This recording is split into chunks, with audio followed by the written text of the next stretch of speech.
Hi everyone, Aiden here with etrailer. Today, we're going to be taking a look at the Thule Epos platform style bike rack, and we're going to see how it fits on the back of our 2023 Rivian R1T. Now the bike will be held down to the rack mainly by this arm up top. This can be height adjusted, it can be spun around, and it can attach to either your frame or the front quarter of your rear tire, whichever works best. So if you've got a carbon frame bike, maybe the tire. If you've got fenders or just an aluminum frame bike, then the frame's probably best. But then you also have secondary contact points at the bottom of each wheel with straps that pull down at a 45-degree angle and give us a lot of stability. Now, because of the unique way that this mounts up, like I said, it's going to work well for a wide range of bikes. Carbon frame, alternative frame, something with a really nice paint job that you just don't want to touch, or e-bikes, because you do have a pretty good weight capacity here. An individual bike can weigh up to 75 pounds, but the total capacity of the rack should not exceed 140 pounds. So that can be two 70-pound bikes, it could be a 75 and a 65 pound, really just however it works out. Now the rack does tilt away to give you easier access to the bed if you need it. There's a foot pedal on the rear, but it's so high up you can just press it with your hand pretty easily and just pull away by the arm. Because of the pivot point there, it doesn't put a lot of that weight on you, so it is pretty easy to do. Just be mindful if you do have it fully loaded. And it doesn't give you enough room to fully open the tailgate, but certainly enough room to comfortably step in with bikes loaded and grab something out of the back if we needed to.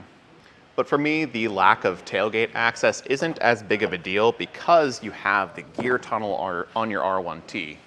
You can easily put a change of shoes or your helmet in here, or just use this as a place to sit, have a snack or a drink before or after your ride, or just change your shoes.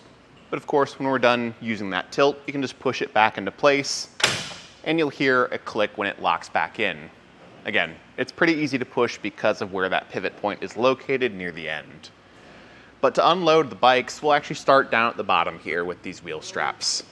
Press the gray button and pull that strap out, and you can tuck it away with the strap keepers that are built into the trays. You probably saw when I let that first one loose how the bike moved so much.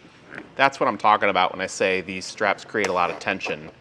Pulling down and in like that is really what keeps the rack and the bike solid, because the arm on its own, it does move around a little bit. But we'll do that last because it is the thing holding the bike upright. Same thing though, it's just a button that I'll press and pull that strap out, just being careful to keep a hand on the bike before lifting it up and away. But when we're all done, we can push this arm back down, hook the strap in this keeper, and just tilt it down to the side where it's out of the way. And I'll just leave these wheel straps tucked away in these keepers because when I set the bike back up, it'll keep them out of the way and ready to reattach when we're loading again. Now for a few measurements here, I'll check our ground clearance, which the lowest point at the back is this pedal. That's 23 inches off the ground, so really not a concern for ground contact, more so just that you're gonna have to lift your bikes pretty high to get them loaded. Luckily, there's no obstructions up here that you have to work around. And then for our distance from the bumper, again, just going out to that pedal, we're sitting 27 inches back, which isn't bad for a 2-bike rack. It doesn't add as much space, but at the end of the day, you're still driving a somewhat larger vehicle, so just be mindful of it as you're driving around and parking.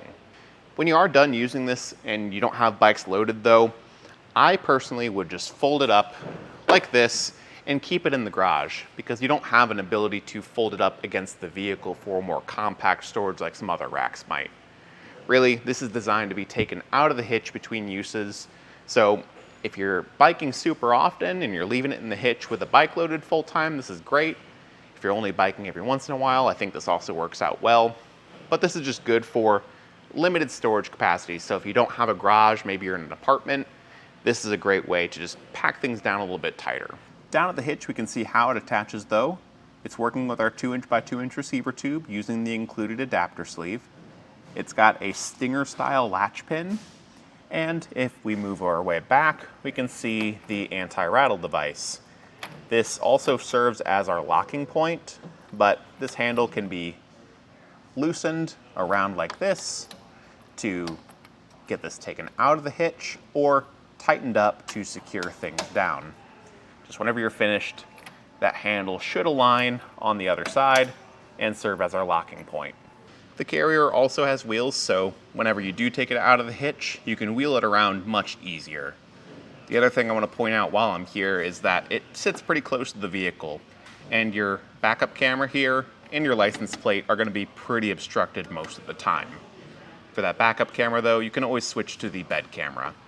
So while I think the Epos is a really solid bike rack and it does fit well in the Rivian R1T, I think you're going to find it best if you're not biking very often, maybe once every month or two, or you're biking all the time and you're just leaving your bike rack and your bike on your vehicle almost full time.